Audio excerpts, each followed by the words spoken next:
In this video, you are going to see how to insert the dotted line in Microsoft Word document, as you can see here. Let's get started. To insert the dotted line, go to Insert, go to Shape, pick a line shape and hold down the Shift key to make a straight line. Click on right button, go to Format Shape.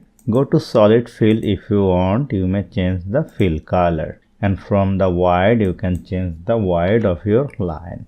And here you will see the option dash type. You can choose the dash of your choice. Here is the various dashes option. You can make the cap flat or round, then it will be in the round shape. If you want to add the arrow, you can add it from here. If you want to add the end arrow, you can also add it from here.